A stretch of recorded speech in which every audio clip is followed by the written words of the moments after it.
vayan en contra de la palabra. Hasta ahí podíamos llegar. Mientras vayan en una línea que no vaya en contra de la palabra de Dios, de acuerdo, por ahí entramos. Pero en el momento en el que se dicte una ley, en el que nos prohíban, nos impidan en un momento determinado hasta predicar el evangelio, como ha habido ocasiones, y en este país se ha prohibido predicar el evangelio, y en este país se han quemado a cristianos, y en este país se ha torturado a cristianos, y se han quemado Biblias, etcétera, etcétera. Nosotros automáticamente, por encima de la autoridad, del sometimiento al hombre, nos sometemos a la autoridad, de la máxima autoridad que es nuestro Dios, y al cual honramos y servimos con nuestra vida. Hay momentos en la Biblia en los que encontramos que hay personas, creyentes, grandes hombres de Dios, que se sometían a la autoridad del momento, pero llegaba un momento en el que decían, amigo, hasta ahí podemos llegar. Tenemos el caso de los discípulos, cuando dice la Biblia que por predicar el evangelio, por orar por la gente necesitada en las calles de Jerusalén, fueron confrontados por las autoridades de la época y les prohibieron categóricamente predicar el evangelio. Y Pedro y Juan dijeron, por encima de vosotros nosotros obedecemos a nuestro Dios, porque no vamos a dejar de predicar lo que hemos visto y lo que hemos oído. Y ellos, aunque fueron torturados, aunque fueron puestos en la cárcel, ellos seguían predicando el evangelio. ¿Por qué? Porque nosotros nos sometemos 100% al Señor y al hombre con condiciones. Al Señor nos sometemos 100%. Todo lo que Él mande, todo lo que Él ordene, aunque no lo entienda, lo tenemos que acatar. Hay momentos en los que Dios a lo largo de la historia dio leyes, mandamientos a sus hijos que son muy difíciles de entender. Por ejemplo, cuando Dios le pide a un padre que sacrifique a su hijo sobre un altar. Díganme ustedes si eso no tuvo que ser una prueba tremenda. Cuando el Señor permitió que a José lo vendieran sus propios hermanos y fuera acusado de una de un falso delito que no había cometido, como era abusar de la esposa del amo, de Potifar, ¿verdad? Sin embargo, nosotros sabemos perfectamente que para poder vivir en paz y en armonía, con el que tenemos que llevarnos bien es con el Señor. Porque Él nunca nos va a fallar, amén, hermanos. Él nunca nos va a fallar. Quiero que vengan conmigo a una de las cartas que el apóstol Pablo escribió a su hijo en la fe, a Timoteo. Y en una de las cartas que Pablo le escribe a Timoteo, es muy interesante lo que nos dice en 1 Timoteo capítulo 2. 1 Timoteo capítulo 2 dice, verso 1, exhorto ante todo a que se hagan rogativas, oraciones, peticiones y acciones de gracias por todos los hombres. Esa es nuestra obligación, orar por todos los hombres, por los reyes y por todos los que están en eminencia, para que vivamos quieta y reposadamente en toda piedad y honestidad. Pero la iglesia no está en este mundo, hermanos, para casarse con nadie. La iglesia, el pueblo de Dios está en este mundo para denunciar el pecado. La iglesia está en este mundo para ser una voz profética en contra de la corrupción, en contra de la injusticia, en contra de todo aquello que Cristo no haría y que Cristo no mandó. ¿Cuántas veces oímos comentarios de la gente que dice, en este país la justicia es un cachondeo? ¿No habéis oído ese comentario? En este país la justicia no existe. Y es tremendo, ¿no? Es tremendo ver a veces auténticas injusticias en nombre de la falsamente llamada justicia. Pero nosotros no tenemos que derrumbarnos y tenemos que sentirnos, digamos, defraudados. Porque yo siempre he dicho que para no sentirte defraudado, lo mejor es no esperar nada de nadie. Y si tú pones una confianza, una fe, una expectativa, una ilusión en proyectos, en ideas, en un programa electoral, o llámalo como quieras, y luego no se cumple por lo que sea, porque no se pudo, porque no se quiso, por lo que fuera, pues mucha gente se lleva tremendas desilusiones. Y por eso muchas veces en los países el nivel de abstención de la gente que tenía que haber votado es enorme. ¿Por qué? Porque la gente está quemada. La gente pasa de todo. Porque saben que muchas veces por ilusionarse con un proyecto político, con una persona, con un grupo, a la larga pues te puede llevar una desilusión tremenda. Pero nosotros ya hemos aprendido la lección de la historia. Para nosotros esto no es nada nuevo, hermanos. Sabemos en la Biblia que las cosas son tan cambiantes y que en una hora todo puede cambiar y ser completamente diferente. Dice la Biblia que hubo un momento en Canaán, en la tierra de Canaán, donde vivía Jacob con sus hijos, que había hambre, había necesidad, no había trabajo, los animales estaban muriendo de sed, no había comida, no había nada.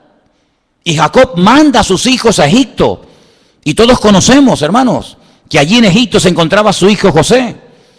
Y todos, para no alargar demasiado la historia, todos sabemos que con el paso del tiempo toda la familia, casi 70 personas, deciden trasladarse de Canaán a Egipto.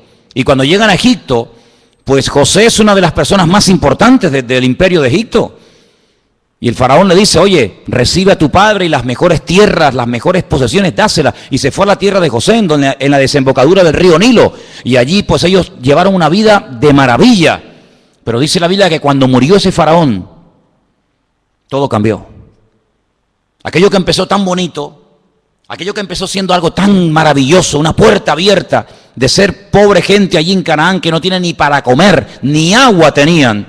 Y ahora verse como las personas más importantes de Egipto, pero todo cambió. Dice que se levantó otro faraón que fue completamente diferente al anterior faraón y lo fue convirtiendo paulatinamente, poco a poco, en la mano de obra barata, en auténticos esclavos. Y aquello que empezó tan bonito terminó siendo un desastre. Y dice que la aflicción, el llanto, la muerte, la esclavitud se apoderó de aquellos miles y miles de personas que se habían ido reproduciendo y reproduciendo en Egipto, y bueno, y cada día era peor, y más presión, no salieron a tiempo.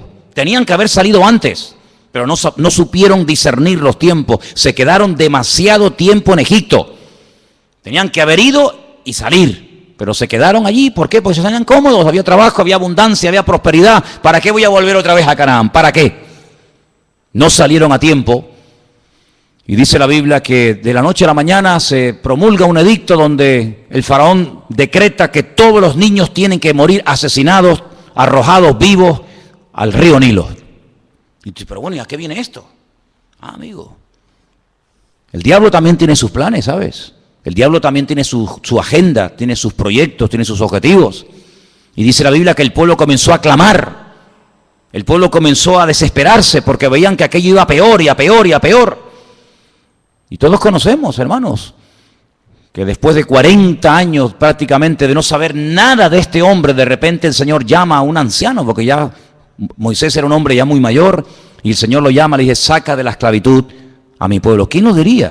¿Quién lo diría cuando José fue y habló con el faraón, y se presentó ante el faraón, y repartieron aquellas tierras, y se les permitió construir ciudades para que ellos vivieran tranquilos con sus leyes, con sus costumbres, con sus tradiciones, con sus cánticos, con su típica vida, ¿verdad? ¿Quién les iba a decir que aquello se iba a convertir en una auténtica tragedia y dolor?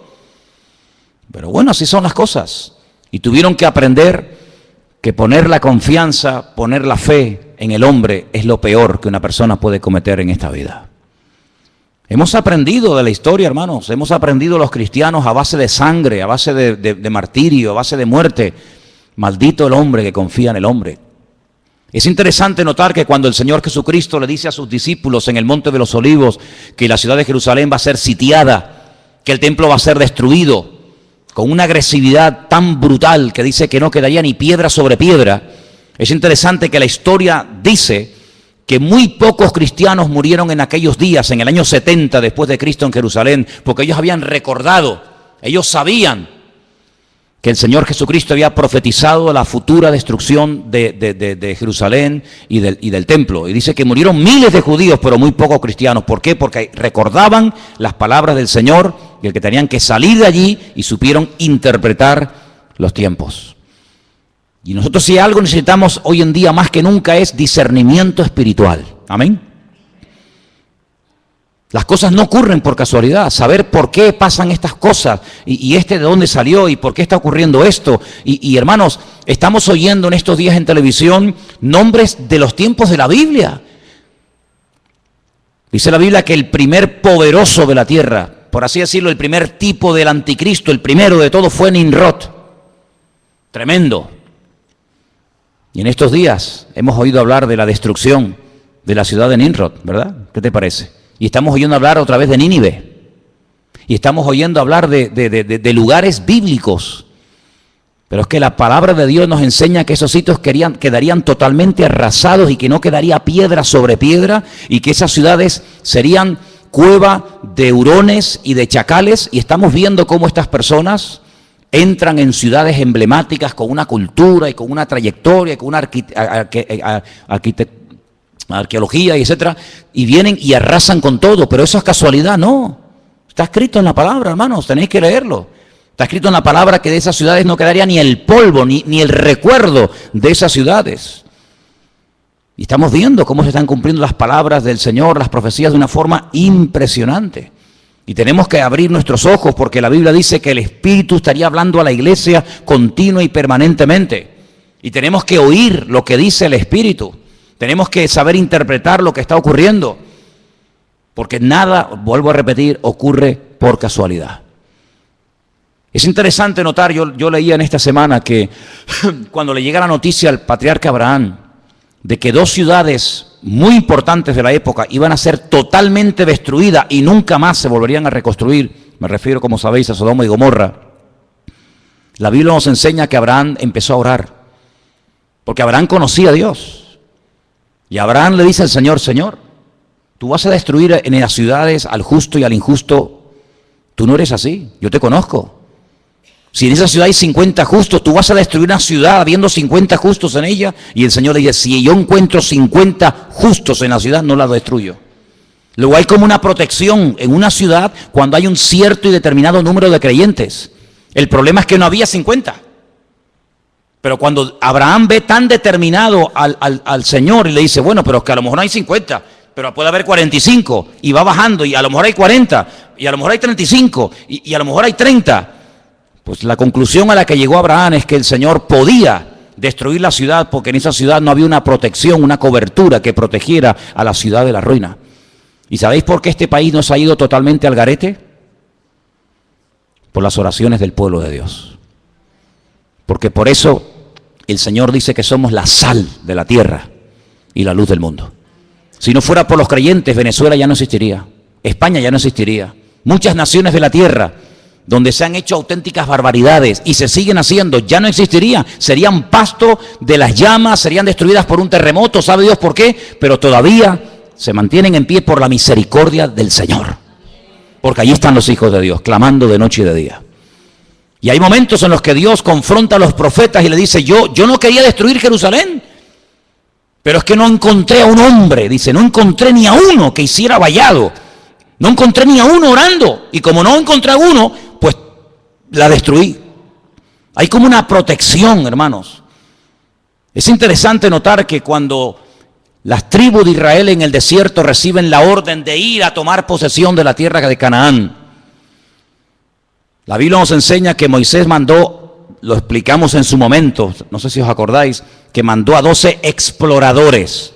Yo expliqué que la palabra espías y la palabra exploradores en la Biblia es completamente diferente. Lamentablemente, cuando en nuestras Biblias en castellano se habla de los 12 que fueron a reconocer la tierra, dice los 12 espías, pero no aparece la palabra espías. Aparece la palabra exploradores. Y permítame que vuelva un poquito atrás. ¿Cuál es la diferencia? Pues es abismal. El espía entra ocultamente, secretamente, no quiere que lo descubran. La misma palabra dice, es un espía. Es lo que mandó Josué a la ciudad de Jericó. Entren tranquilamente, y mandó 2, lo mandó ahí a un montón de gente. ¿A dónde entraron? Pues a un sitio muy concurrido por gente, para no levantar sospechas, a una casa de prostitución, donde estaba Rahab, y allí ocultamente estuvieron y se escondieron, iban de espía. Los 12 mal llamados espías no eran así, eran exploradores que iban a reconocer la tierra. Una de las cosas que Moisés le dice, vayan y reconozcan la tierra si las ciudades están amuralladas o no. Porque si no están amuralladas, esta gente no nos tiene miedo. Pero si ellos en este tiempo que han oído que salimos de Egipto y vamos a entrar en Canaán, si las ciudades ustedes observan que tienen murallas, es que nos tienen miedo. Y ellos contaron que las ciudades tenían murallas que llegaban al cielo como algo negativo, y era todo lo contrario, era algo muy positivo, porque dice la Biblia que Jericó estaba bien cerrada porque tenían miedo a causa de los hijos de Israel. Entonces ustedes vayan y si ven a toda la gente con las puertas abiertas, las ventanas abiertas, sin murallas, es que no nos tienen miedo, esta gente son terribles. Pero si están dentro de las ciudades y las cierran por la noche, es que nos tienen pánico. Ellos pensaban que era algo negativo. Dice la Biblia que Una de las cosas que le dice Moisés, dice, vayan y díganme si en la tierra de Canaán hay árboles. Qué pregunta más tonta, ¿cómo no va a haber árboles en un país? Es normal que por lo menos haya un árbol, ¿no?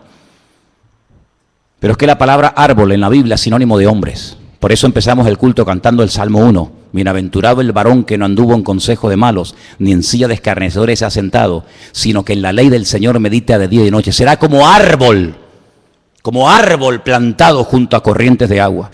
Porque Moisés sabía perfectamente que si en el país de Canaán había árboles, había personas arraigadas, cimentadas en la palabra, Canaán no podía ser tomada, no podía ser destruida, porque el creyente protege el lugar en el que vive. Aunque el vecino no se lo merezca, aunque la autoridad esté corrupta, por el hecho de haber presencia de creyentes, el Señor protege y bendice ese país. Así es. Pero cuando volvieron dijeron, sí, no vimos árboles. No vimos árboles, entonces podemos atacar y destruir el país. ¿Qué te parece? Así que tu presencia, mi presencia, la presencia de todos y cada uno de nosotros, protege a esta nación. Y lo que esta nación necesita realmente es un arrepentimiento genuino delante del Señor. Desde el rey hasta el último que quiere entrar, que hagan una convocatoria y que pidan perdón delante del Señor, porque ninguno de los políticos, ninguno de los que están en estos días hablando en televisión y se entran y salen y nos entrevistan, ninguno menciona la palabra Dios, perdón, arrepentimiento, Biblia, reconciliación, ninguno. ¿Cómo voy a poner mi confianza en un hombre que no habla de Dios para nada? Cambio, pero ¿quién puede producir cambios sino solamente el Señor?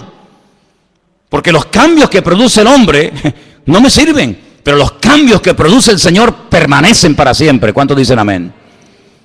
¿Cómo podemos hablar de esperanza y de ilusiones y de una nueva expectativa? Pero ¿en base a qué? ¿En base a qué edificamos nuestra fe? ¿En base a qué esperamos algo nuevo? En base a las promesas de Dios. Dice que como las promesas de Dios son sí y amén en Cristo Jesús, nosotros esperamos cielo nuevo y tierra nueva. Pero tenemos la confianza en la base de la palabra de Dios. Pero ninguno menciona a Dios para nada. ¿Y cómo pretenden gobernar sin Dios cuando Él dijo, separados de mí, nada podéis hacer? ¿Cómo pretendemos llevar un país por el buen camino? ¿Cómo pretendemos llevar a la juventud de esta nación por el buen camino? ¿Cómo pretendemos que haya paz, que haya justicia, que haya reconciliación, que haya trabajo, que haya prosperidad sin Dios? Es lo que le dijo Satanás al Señor: si postrado me adorares, te daré todos los reinos de la tierra. Es pan sin Dios. Ya muchos propusieron pan sin Dios, ¿verdad? Pero nosotros solamente os digo algo, hermanos, tenemos que orar para que nuestra fe no decaiga en estos días, para que nuestra confianza esté puesta en el Señor. Porque verdaderamente, hasta que en este país no haya un reconocimiento y un arrepentimiento delante del Señor, no habrá un verdadero cambio. ¿Nosotros por qué hemos cambiado? Porque el Señor nos cambió. ¿Por qué seguimos cambiando y tratando de mejorar? Porque el Señor pone ese sentir en el corazón. Pero ¿cuántos políticos son ateos? ¿Cuántos políticos aprueban la homosexualidad, el lesbianismo, el aborto? ¿Cuántos? Todos somos iguales. Mentira. ¿Cómo que todos somos iguales? ¿Cómo va a ser igual un hombre que una mujer? ¿Cómo va a ser una mujer igual que un hombre? ¿Cómo va a ser igual un anciano que un niño? ¿Cómo va a tener los mismos derechos una persona que es un vago, que no ha trabajado en su vida, ni quiere trabajar, ni quiere cambiar, sino quiere vivir del cuento? ¿Cómo lo voy a quitar yo a este, que es una persona que ha trabajado, ha sufrido, ha sudado la camiseta, y se lo voy a quitar a este para dárselo a este que es un vago? ¿Pero por qué?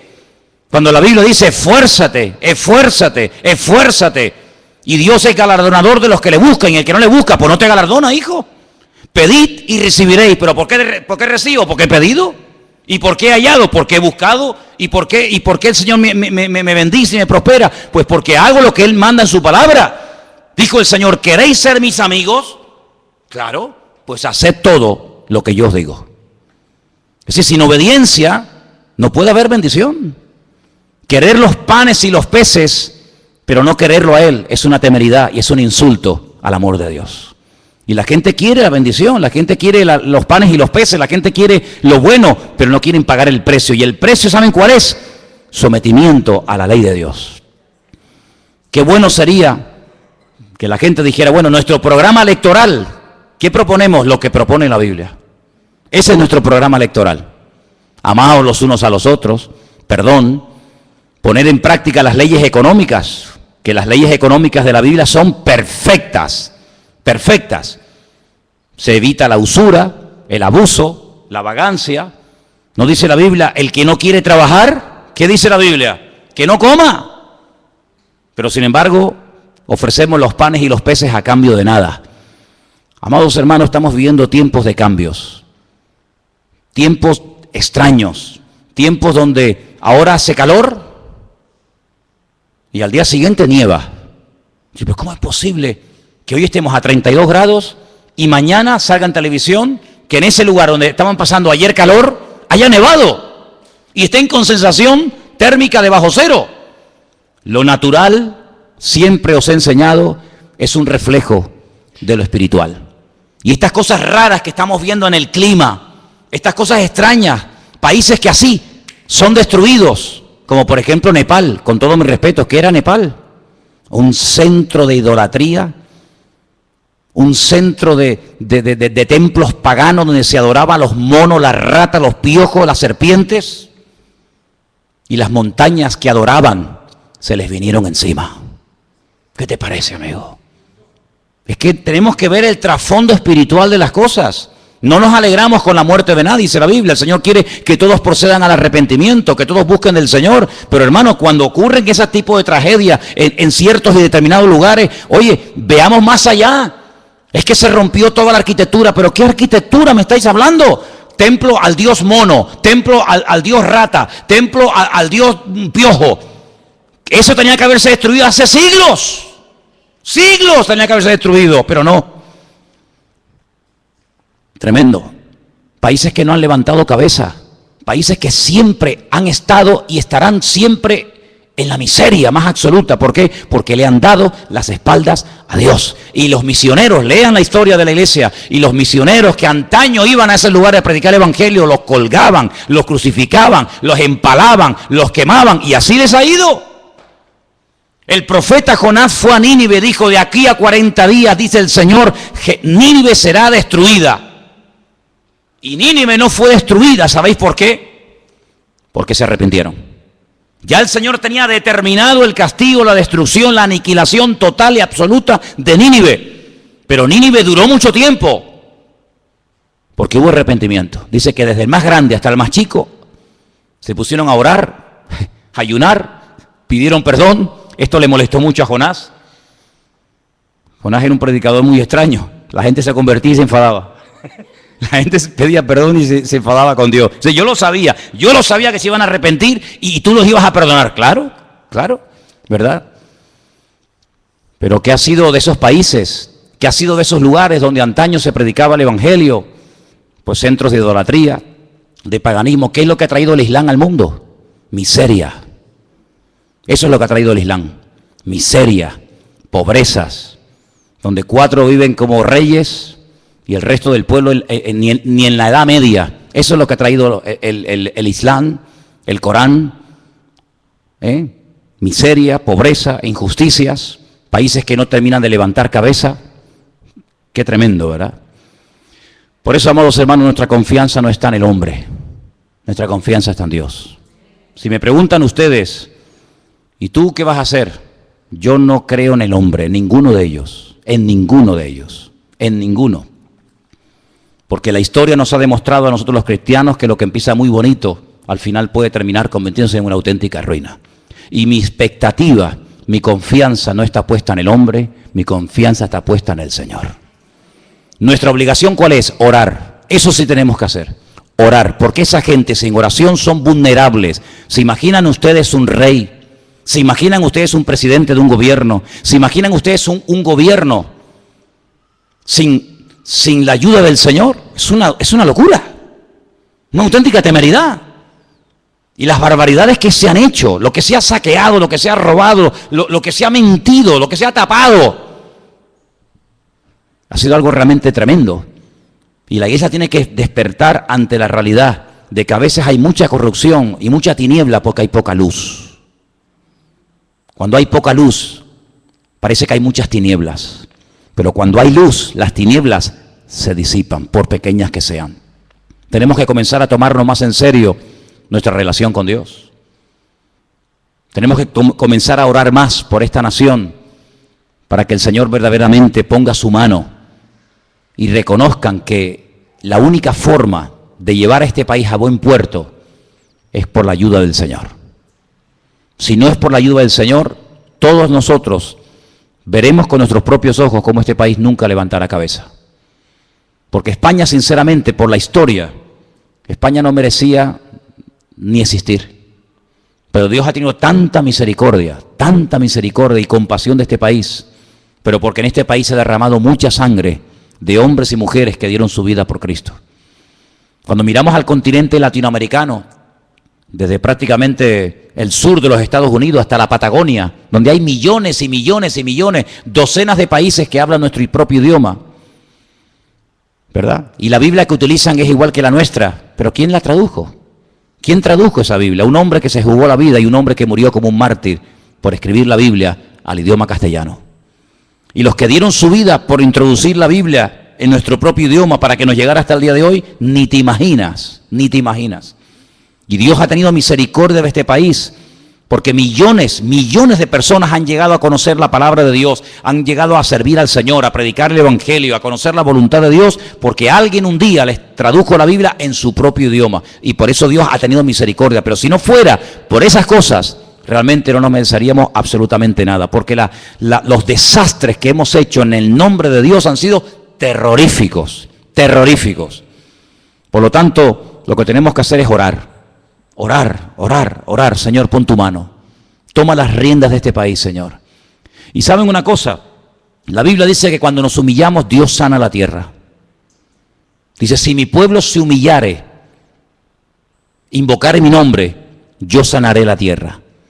Ya que no lo quieren hacer los que lo deberían de hacer, hagámoslo nosotros. Oremos al Señor, pidamos perdón al Señor por los pecados, pidamos al Señor misericordia. No nos estemos involucrando en batallas que no son nuestras batallas. Me llama mucho la atención cuando Pablo dice, yo he peleado, sí, pero la buena batalla, No la batalla, no, la buena batalla. Hay batallas que yo no las peleo, no me interesa, no son mi batalla, no son mi guerra. He peleado la buena batalla. Hay batallas que como te metas te matan. Mira Jonatán. Jonatán fue a la batalla, fue a la guerra, pero no tenía que estar allí. Era una guerra perdida de entrada. ¿Por qué? Porque el rey no tenía el respaldo del Señor. Su padre había sido desechado por el Señor. ¿Para qué se tiene que enrolar él en una batalla que le va a costar la vida? Y así fue. Lo mataron a él, a sus hermanos, a su padre, porque se metió en una batalla en la cual Dios no estaba. Y hay gente que se mete en camisas de 11 varas, pero el apóstol Pablo dice, no, yo he peleado la batalla, pero la buena batalla, la batalla de la fe, la batalla del Evangelio, y he mantenido la fe, he guardado la fe. Me dejaron solo, no estuvo nadie conmigo en mi primera defensa, pero el Señor estuvo conmigo, dice la Biblia. Y él, hermanos, les recomendaba a los creyentes que dada la presión social y política de la época, dice, oren, rueguen al Señor para que tenga misericordia y para que ponga su mano sobre la vida de todos y cada uno de sus hijos. Y eso es lo que queremos hacer, amén, hermanos. Queremos orar para que no nos dejemos seducir, ni sorprender, ni entusiasmar por las promesas del hombre, sino por las promesas de Dios. Yo le digo a mucha gente y termino, si algunos tuvieran más fe en las promesas de Dios que en las promesas de los hombres, ¿qué tipo de creyente sería más diferente? Hay gente que tiene una fe a pie juntillas en lo que prometen, en lo que dicen, en lo que van a hacer, en lo que no van a hacer. Si tuvieras la misma fe en las promesas del Señor, madre mía, qué maravilla de creyente sería. Sería algo espectacular. Así que, amados hermanos, vamos a orar en esta noche. Cierra tus ojos ahí donde estás. Y vamos a pedirle al Señor que el Señor nos abra los ojos para que nos demos cuenta que el único que promete y cumple es nuestro Dios. Él promete cuidar de nuestros hijos mejor que cualquier educador o político.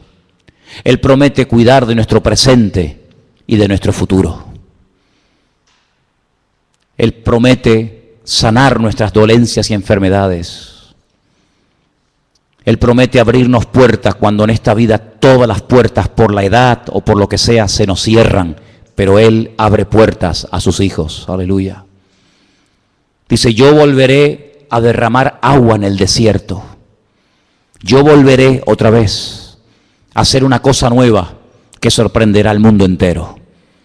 Y por eso nuestra fe, que es un tesoro precioso, no la pongas, no la deposites, no la hipoteques en lo que no es de Dios. La fe se te dio para que la usaras para el reino, para ponerla en el Señor, para ponerla en la palabra, pero ten cuidado, no estés utilizando tu fe para un uso inadecuado, para algo que no tiene nada que ver con el reino y con lo que la palabra de nuestro Dios nos enseña.